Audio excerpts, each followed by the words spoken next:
Welcome, everyone. I am really excited to be doing this with Sir Demis, who, as you may know, recently got his knighthood. Have you gone to be dobbed yet by the, by the king? Okay, sometime in summer. That's still to come. Well, there is so much that I want to talk about, and it's really great that we're doing this here in London, where you grew up, where you founded DeepMind, and where you are now CEO of Google DeepMind, running Google's AI efforts around the world. So maybe let's start with that. So obviously, it must be quite a weird experience for you, having started DeepMind in 2010, when, to put it mildly, AI was not obvious. Yeah. You know, it was not. There were not international summits on AI. There were not trillions of dollars pouring into it. And now, all those things are true. So like, when you can look back on the last, I guess it's now 14 years since you started it, what's sort of been most surprising, both about what has worked and what hasn't? Well, look, I mean, it's great to be here, and thanks everyone for coming, and it's great to be here in the heart of London, thinking about these kinds of things. And you're right, as when we started 15 years ago, virtually no one was talking about AI. In fact, certainly no one in industry, and even in academia. I remember Shane Legg and myself, we were both postdocs at Gatsby at UCL at the time.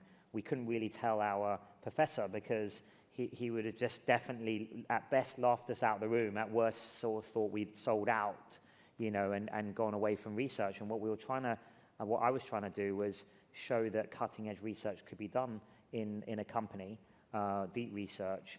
And also, we felt that there were enough new ideas in AI that we could make very fast progress, kind of like an Apollo program effort, really, for AI.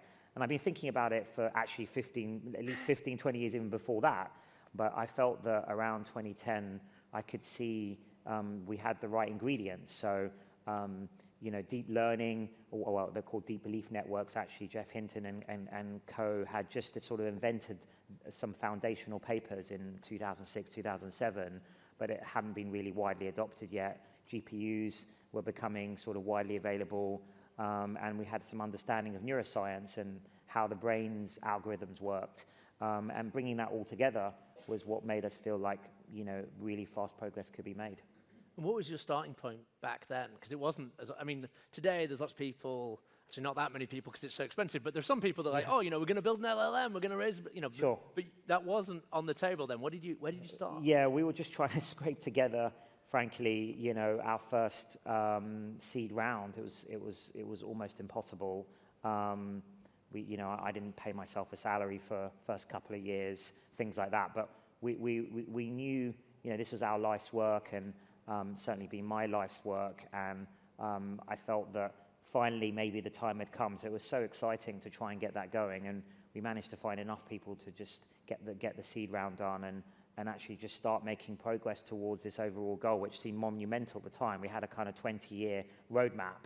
Everyone has a 20-year roadmap for a deep tech company, but the interesting thing is usually the joke is like, you know, it stays 20 years away as the years progress, but actually we're more or less on track, unbelievably. So perhaps that's the most surprising thing, is that all these hypotheses we had, I guess, came out to be true. You know, so certainly on the research side and the algorithm side, you know, betting on learning and generality very early on, things like reinforcement learning and deep learning, obviously the core of our very first work in our Atari work, and we sort of invented the field of deep reinforcement learning, was turned out to be the right approach.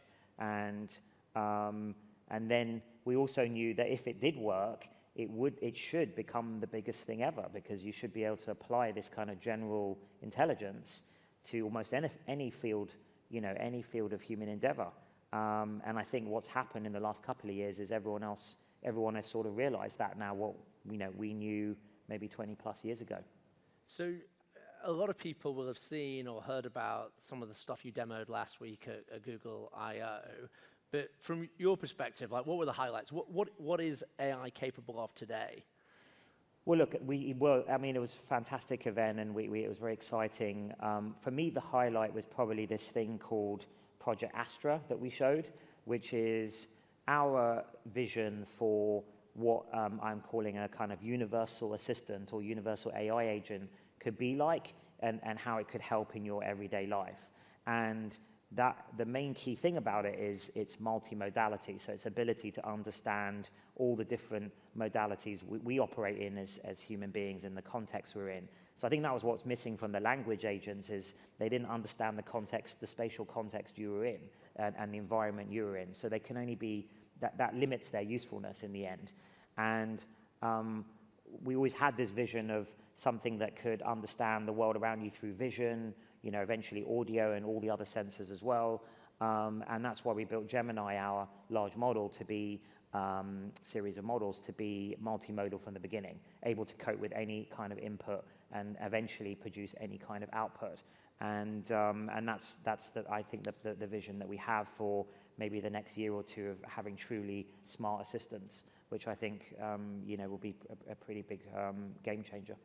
Yeah, if you haven't seen the Astra demo video, I do encourage you to watch it. I don't want to spoil it, but there's a bit right at the end which I think shows that these systems, it shows the power of actually having a very long context on the video side, right? That's right. So that was one of the innovations we came out with Gemini, you know, 1.5 series is this million token long context. Actually, we extended it to 2 million tokens now, and maybe we can go a lot further than that. And that means you can now ingest, you know, all of War and Peace, or, you know, even like an hour-long video, and then ask questions of the system about it, and it can answer back intelligently. And that opens up whole new possibilities for, you know, as an analysis tool or a sort of research assistant, but also for then with Astra, streaming live video. Obviously, and then doing things like remembering, I think the thing you're referring to is like remembering something that happened a long time ago ambiently in the video stream. And it could be, you know, super useful, I think, for, you know, an elderly person to remember where their medicine is, or, you know, where your car keys are, or something like that. So I just think we've barely scratched the surface of what I can imagine these things will be used for. So one thing that I think a lot of people would be interested to get your take on is, you know, you already mentioned that, you know, over the next couple of years we can expect to have, you know, things like more powerful personal assistant, you know, kind of artificially intelligent assistants. How do you think about what are the big remaining sort of unsolved challenges that we might see progress in over the next couple of years? Yeah, I mean, it's pretty clear to me, and I've said this publicly a few times, that what's missing from the current systems, so obviously multimodality, memory, these are things that we're working on and making good progress, but it's missing like planning and actions, and it has some form of reasoning, but not really. What does complex. planning mean in this context? Well, sort of the ability to break down you know, the ability to achieve a goal that you might set a system. So it has to be able to act in the world, take actions. So like more like the game agents we're famous for, we sort of built in the past. I mean, take like AlphaGo. You know, there's some objective that you give it as the user, and then obviously in games it's normally to win the game or to maximize the points. And then it's got to, you know, if the objective is pretty complicated or abstract, it has to have the ability to break that down into a set of steps that are achievable, a set of interim goals, interim plans, and then that to build up overall into this bigger plan. And that involves, you know, needing to do things like, you know, maybe tree search over a planning trajectory, perhaps imagine in 3D, in your, you know, in the mind's eye, like what might happen in a certain scenario in order to evaluate it. So it implies a lot of extra capabilities that the current systems don't have. And I think what we need, and I think the next big advance will be combining the sorts of things we did in planning for programs like AlphaGo but instead of it just being limited to a game environment, obviously instead you connect that to, you know, all of language and perhaps all of multimodal context around you, and that model, and then do planning over that. I think that's the next, you know, the next big advance we're going to see. Well, this is quite important, isn't it? Because I think clearly one of the reasons that particularly large language and now multimodal models have got so good over the last few years is just the enormous amounts of compute that are being invested in training and also in inference. And, you know, so some people like to say, you know, scale is all you need, but it sounds like from what you were saying there, actually there are some new ideas that won't just come from scaling these things. I think that's right. I mean, look, I think scaling is definitely required, and these large models are going to be part of an overall solution to, say, AGI. So I think there's not much doubt there. Now, the question is like, is scaling enough? And it could be that some of these properties that we're talking about might just emerge. But I find it hard, like some of these other things we're discussing, like planning, feel like slightly different in kind computations. So my guess is that there's still, maybe a small handful of breakthroughs still required to get us all the way to human level AI. Maybe that's a good segue into talking about a very different sort of paradigm of AI, if you like, from the large multimodal models, which is AI for science, which, I think, Google DeepMind probably has a unique strength in. So a couple of weeks ago, seems like forever in AI. It feels like in AI, it's like every week there's like a generation of progress. But two or 3 weeks ago, you released AlphaFold 3, which for a lot of scientists that I know, they describe as revolutionary. Can you describe what it is for people that don't know biology? Yeah, so I mean, maybe we start with AlphaFold 2, which was the program we released, a few years ago now, which essentially solved one of the grand challenges in biology, right? 50-year grand challenge, called protein folding. And essentially what it is a protein, they're the workhorses of biology. Everything in your body, everything in biology depends on proteins for their function. And, proteins described by its amino acid sequence, so you can think of it roughly as the genetic sequence for the protein. And the protein folding problem is, can you predict the 3D shape that protein, that sort of string of beads, if you like, folds up into in the body, just from the genetic sequence, the amino acid sequence. And the reason that's important is the 3D shape kind of tells you a lot about the function that protein does, right, in the body. So if you want to understand disease or you want to design a drug to target something, you need to understand the 3D shape of the protein. And then usually that, in the past, experimentally, it's been extraordinarily difficult to get that experimentally. It takes like 5 years. The rule of thumb is one PhD student, their entire PhD to do one structure. But there's 20,000 proteins in humans, and then there's 200 million known to science in all of nature. So it would just take forever to do it like that. So we want a computational solution to it. And that's what AlphaFold 2 was.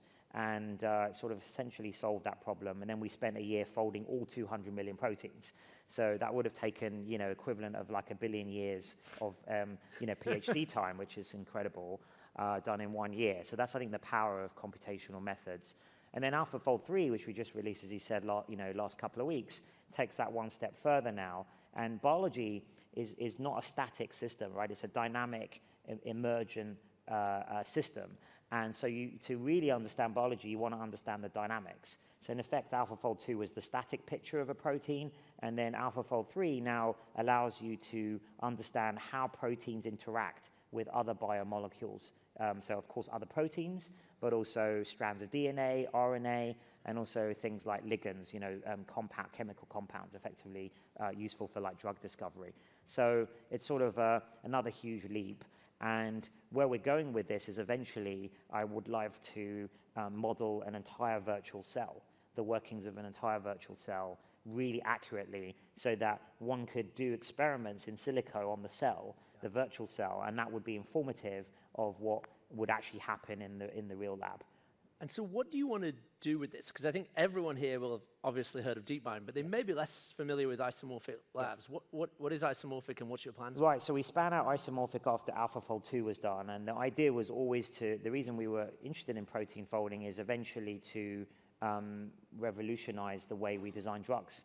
And the first step is understanding the surface of the protein. The next step, which I think isomorphic's doing, is designing a drug compound that will bind to the right part of the protein. And ideally, not bind to anything else, because that would be a side effect, right? So you kind of want to minimize the off-target binding. And so isomorphic's moving into, well, we're improving AlphaFold all the time to make it more dynamic, but also building other modules, like chemistry modules, more going into biochemistry, which is a perfect, I think, also another perfect area for generative AI, like to design, molecules that will bind to the right place. So I think the hope is that, well, of course, AlphaFold's being used for millions of things now, fundamental biology and disease understanding and so on, but also especially revolutionizing, drug design and drug discovery and taking it down from years to maybe months. think what's particularly cool, well, apart from the sort of impact that it can have on kind of people's lives, one of the things from an AI perspective I really like about the stuff that you and your team have done in the science side is that it does sort of show that AI isn't this monolithic thing. It's not just this, large language models. One of the things that you put out, I think earlier this year, or maybe it was the very end of last year, was this paper, Alpha Geometry, about solving problems from the International Mathematical Olympiad, which if you are not familiar is extraordinarily difficult mathematical problems. And sort of people often talked about this as one of the problems that would be like the last things before we got AGI. But Alpha Geometry solves basically to almost gold medal standard geometry problems. Yeah, no, it does. And obviously only the geometry problems are only around 1/3 of the IMO usually for an average Olympiad set of problems. But we're making progress also on the non-geometry side too. So yeah, I think that maths is actually quite well suited to these sorts of systems and exploring, you almost can think of it as moves in a game, right? Yeah. Of like, if you convert a function into another function, you do a mathematical operation, that's almost like making a move in a game. Yeah. And then you have to assess whether the new state of the equation is you're making progress towards solving something. So I think there's just almost limitless what we can apply it to. And I think we will be able to be gold level soon at IMO. And then that can probably translate to other things like reasoning, coding. You often find with these systems is if you build it to be better in a certain direction, that actually improves. You can kind of port that back into the main system and improve that. But you're right. There's a lot more going on than just large language models. And I think for a long while yet, the specialized systems will be able to do very interesting things like AlphaFold for specific domains. Eventually, when we have AGI, we'll have one system that can do everything to a very high level. But for now, I think that in the next few years, I think there's going to be needs for both. The interesting thing is that the general system can call the specialized system as a tool. So there's this sort of hybrid notion that we're investigating, and others too, like that where the general system learns to do tool use and then can use these specialized systems to improve, whatever that is. It's maths ability, it's coding ability, or playing things like chess. Yeah. Well, I think that was one of the things I found cool about that paper was that it combined a language model and a kind of more traditional symbolic reasoning engine. Yeah. Well, you talked about games a lot, so let's talk about games. Sure. So you were a very serious chess player. You then obviously very famously beat Go with AlphaGo, and lots of people have seen the documentary. I think less well known, although is in the public domain, is that Demis is also a champion diplomacy player. I don't know if you know what diplomacy is, but it is a game of alliances and betrayal. It's very open-ended. There's no sort of like it's not like chess where there's a limited number of moves. And like hugely to my surprise, that is also an area where AI has made kind of a lot of progress. So when you think about games, what is AI not yet able to win, and how do you think about that? I think we've got, games have always been, so that was part of the founding thesis of DeepMind was to use games as convenient testing ground. So I think that's the issue always actually with, if you're starting on a kind of very ambitious deep tech company, and maybe many of you in the audience are working on deep tech companies, you have this sort of enormous 20-year ambitious goal, but you've got to be able to break that. One of the key things is actually choosing the right interim milestones to prove to obviously your backers and investors that you're making progress in your team, but also your team and yourself that you're actually in the right direction.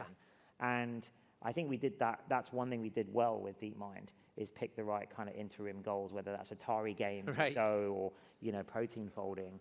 And games was always the thing I had in mind, partly because of my background, obviously, playing a lot of games and using games, and I also training my own mind on games. I guess you could call it playing chess from, a very young age. It was very formative for me. And I think that it has all the right attributes to test out your AI algorithms on. But I think we have got to the point in the last few years where AI can pretty much play almost any game now to a very high standard. And for us, AlphaZero was the pinnacle of that, which was an evolution of AlphaGo, but that could play any two-player perfect information game. Of course, there are other challenges like poker and diplomacy where there are other things come into it. In diplomacy, there's language. In in poker, there's hidden information. But even in those domains, I think the current AI systems are getting pretty good. Although it always surprises me that the language models are terrible at playing even a simple game of chess. That's really annoys me, actually, and needs to be fixed. And we're working on. But it's interesting that it has that issue. It's interesting what it says about those kind of language models, right? They don't really have a board state, an active board state that they can maintain. Certainly not implicitly. So it's interesting, actually, that they fail at that currently. Do you think that will go away with scale? Because I remember reading that paper about Othello, which is a much simpler game. And there is some evidence that it has some representation of what's going on in Othello. It does. It does have some representation, but the hallucinations are especially bad in something as precise as a game. So if you've ever tried to play chess against it, then it will, if you get it sort of out of the normal openings, so it's not pattern matching anymore, it starts taking its own pieces and things like that. It just forgets where things are. So there's something clearly missing. I think it's quite important, actually, probably what that's telling us.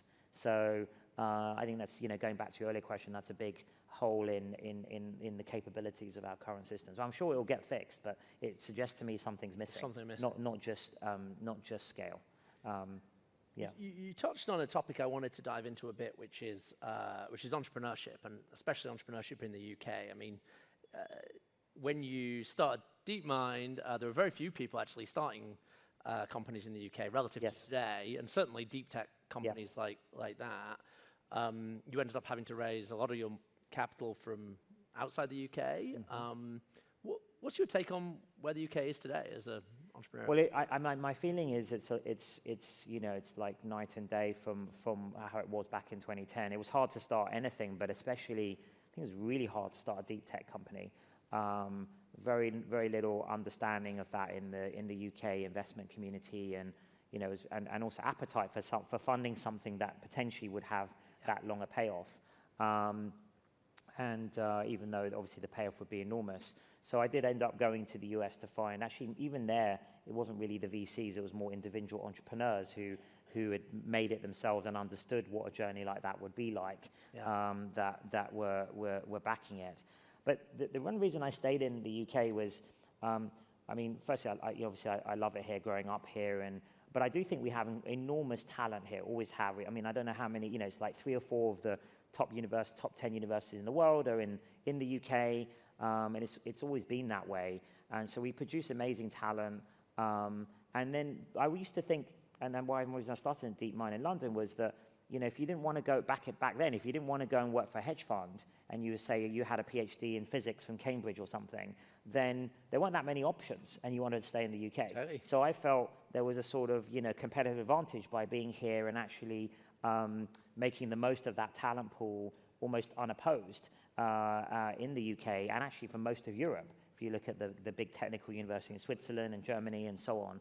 And it worked fantastically well for the first 5, 6, 7 years, I would say. Then people caught on, and now it's great to see all of the multinationals have got their, London bases here, and also all the VCs sort of, I think, stood up a notice. So I like to think that DeepMind had a non-negligible part to play in that, putting the UK on the map for deep tech, but also showing that it could be successful here. There was the talent base to the VC world, and hopefully that's made it a lot easier for companies that have followed since. And we've got so many strengths here in the UK in biotech and fintech and other places where I think quantum, where we've got great university departments and great talent, and we just need to have that ambition. And then I think there is now a much better funding environment. Yeah, I mean, we first got to know each other now quite a long time ago, back in 2017, when our mutual friend Reid Hoffman introduced us, and you invested alongside Reid in Entrepreneur First Series A. And, two things I'd say on what you just said. One, it's amazing the impact, because no one had heard of DeepMind because you were in stealth as well, weren't you? I remember when you sold to Google, the impact that had on particularly graduate students in UK universities, saying, I don't actually necessarily have to do this 10, 20, 30-year journey to being a principal investigator in a lab. I could actually start something. And we saw an explosion of AI startups around that time. But also this point that it really was the case that nearly all the computer science grads that we met and our job is to go into universities and find these people. They wanted to go work in banks. I mean, that was back in 2011, exactly. 2012. And I do think that's changed beyond recognition. Something that we're both involved in is ARIA, the Advanced Research and Invention Agency, which Emily mentioned in her introduction, and you kindly joined the advisory board. I'm the chair of the board.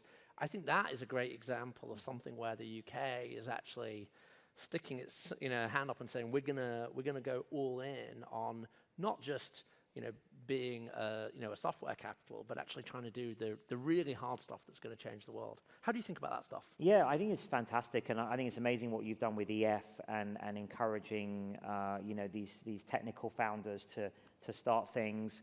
I think ARIA is amazing too, and actually what the UK government's doing in general to encourage science and technology, including things like hosting the AI summits, safety summits, and I know of course you've been heavily involved with that, and Ian earlier as well, and just encouraging that technology base. And I really think that Britain needs to lean into that from several viewpoints, really, from an economic perspective to. I think that's one of our superpowers, is that we have this really deep technical base, and I think now's the time to start deep technical companies that produce really amazing new technologies, and we can build not just a company around that, but whole industries around that. And I think that's what we're seeing with AI. That's what we may see, in the years to come in many other areas too. And I think it's great to see that us embracing that as a nation. And what it also means is that gives us more influence on the global stage if you're to then influence the societal impacts of this and how it will go, the ethics of it and so on. And I think if you're not at the forefront of the technology, then you sort of lose your moral authority to lead and influence in that way and have a seat around the table. And also, you'll be blindsided by the advances. The only way to not be blindsided is to be at the forefront, or have advisors or companies and things and universities that are at the forefront that can then advise government. And I think it's fantastic experiments like ARIA to pursue that even further, and in this case change academia a bit too, to be more forward-thinking, more risk-taking, more interdisciplinary, go more ambitious. Yeah. Perhaps like the old DARPA or IARPA or ARPA was.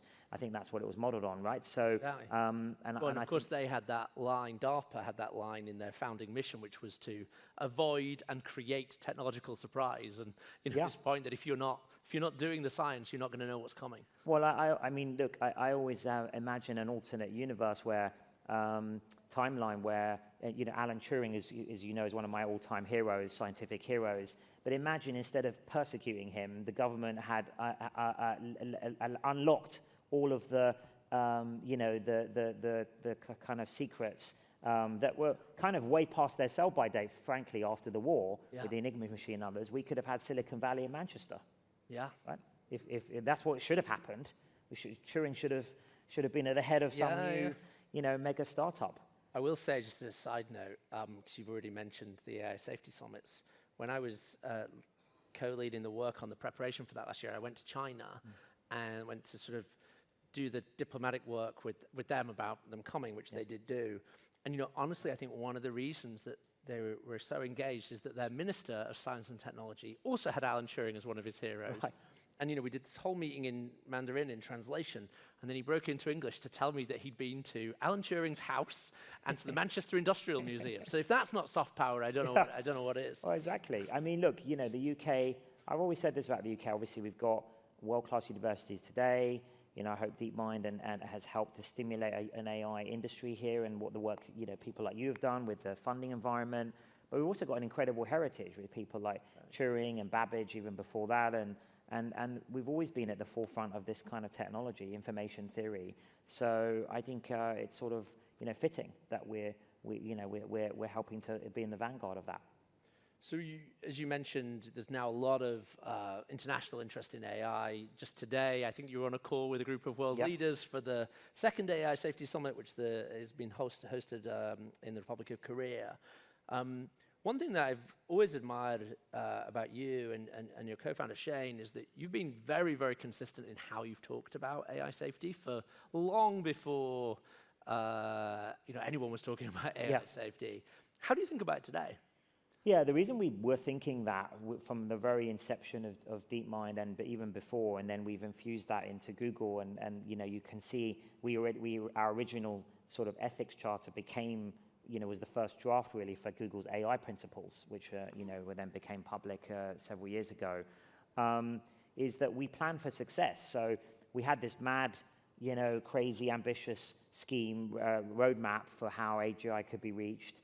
But then if we really believed that it was possible in 20 years, then we also knew that the impact that would have, and therefore it would need to be done very responsibly and with ethics and safety at the forefront of our minds at all times. And I think that's also transpired, you know, with the way the technology's gone and the impact it's already had, which I think is just a fraction of what we're going to see. And of course, I spent my whole life working on AI because I believe it's going to be the most beneficial technology ever invented, but only if we apply it in the right way and build it in the right way. And that means the next, you know, 10 years, let's say, 5-10 years is going to be very critical what happens from here. And I think what's great is I think it's great that maybe the good part of this, all the language models being super sort of mainstream, is that the governments have sort of woken up to that, and I think that's useful. And I've been pleasantly surprised actually by their receptiveness, but also their smartness around getting their heads around both the opportunities and the challenges for these technologies. And I think it's great that we are having that debate now, and with these summits. And you know, you obviously helped organize the UK, played a major part in helping organize the UK one. It's good that we're doing that now ahead of time of when these things become extraordinarily powerful in the next few years. Yeah, and I think one thing that you and I have talked about in the past that, you know, personally I find really important to emphasize is that caring about this topic doesn't come from from being anti-tech. It comes from a position of, you know, really wanting to see amazing tech built. And, you know, something that I know we both agree on is like, the way you deal with the risks of any technology, you know, not just AI, isn't just about, you know, banning things and regulating things. It's also about building safety into what you do. You've done a ton of that from the beginning at DeepMind. As you and I were discussing the other day, I've just started a program at EF dedicated to building defensive technologies, which I think is the way I see kind of acceleration and safety going hand in hand. What do you think's like missing? What would you like to see people build? Yeah, I mean, that's awesome that you're doing that. So sort of emphasizing the defensive capabilities. I think it's great to try and make that asymmetric would be amazing. I think we need a lot more research on benchmarking and testing, because what we really want to be testing is when new capabilities arrive, and then evaluating if those are dangerous or not capabilities. I know this is something the UK Safety Institute is working on, and you know, we're collaborating on, and many others. But there's a lot. It's a very hard space. In some ways, coming up with the right benchmarks is maybe even harder than coming up with the right algorithms. Surprisingly, I think we need a lot more analysis tools, and maybe analogous to neuroscience analysis tools for real brains, to analyze these virtual brains. And there's great work, you know, folks like Anthropic do on understanding the representations that are built up in these neural networks, and we do a lot of work on that as well with a lot of computational neuroscientists on our team. But that needs accelerating. I just think there's, and then beyond that, we need to think about building things like safe sandboxes that are safe from cybersecurity perspective, from outside breaking in, but also the AI systems potentially breaking out. And so we need to evaluate. A lot of these things are uncertain. It may turn out that a lot of these things are much easier to deal with than we expected, and that would be great. But some of them may be much more challenging or much more risky than we know today. So I think in a situation where there's a high degree of uncertainty, then one must proceed with cautious optimism, in my view, is the correct way to proceed until you get more evidence. That's the scientific method. That's the thoughtful and, I guess, intentional way we've always tried to advance the frontier. It gets hard when you're in the middle of a commercial, you know, frenzy like we seem to be at the moment with AI. But at the core of it, you know, we try and, at least for us, we try to move we try to be bold and responsible, I think is the way we'd call it, rather than say moving fast and breaking things, which I think, obviously is amazing for making the fastest progress, and that's the sort of Valley mantra, but I think is not appropriate for something as transformative, as powerful as AI can potentially, is potentially going to be. I think that something like the scientific method is a much more suitable approach. And the funny thing is, we talk about is, you probably couldn't meet two more techno-optimists than I. I mean, I'm unbelievably techno-optimist in the sense of, like, I've always thought AI would be the ultimate tool for scientific discovery, and thereby advance all of humanity and solve many, many of the big grand challenges that are facing society and humanity today, from climate to disease to, economic output. But what I sort of maybe kind of find amusing about the people who've come to this space a lot later, maybe in the last year or so, perhaps they were doing crypto last year or something, and then this year it's AI, and they're like, accelerationists or whatever it is, and they don't understand. What is amusing is they don't actually fully understand the enormity of what's coming. Because if they did, they would understand that I'm very optimistic we can get this right, but only if we do it carefully and take the time needed to do it, and don't rush, headlong blindly into it. I think we've got to treat it with the respect that the technology deserves. And if we do that, I have no doubt we'll end, in 10 years' time, we'll be in an amazing, flourishing society. Powered by AI. 1 minute left. Yeah. I want to ask you a completely different question. Sure. Something, again, people might not know about you is, you are a very avid reader. You read a lot of things that are nothing to do with AI. Yeah. So if you're going to recommend one non-AI related book to the audience, what would it be? Oh, wow. There's so many to choose from. Look, I think one of my all-time favorite books on just it would be The Fabric of Reality by David Deutsch. I think that's the best book on trying to sort of understand the nature of reality, which ultimately is what I'd like to try and do with AI. And then maybe one of the books that in the last year I've read that I've enjoyed most is When We Cease to Understand the World by Labatut. He's an amazing writer. It's an unbelievable book. One of the best insights to, like, what genius is. Yeah, and scientific discovery and how amazing it is, but also, what it's like to be at the frontiers of knowledge. Yeah. Fantastic. Well, Demis, this has been great fun. Thank you for being here. And I think to wrap up the day, we have Mark Fryer, who leads Stroke in the UK. Thanks. Great.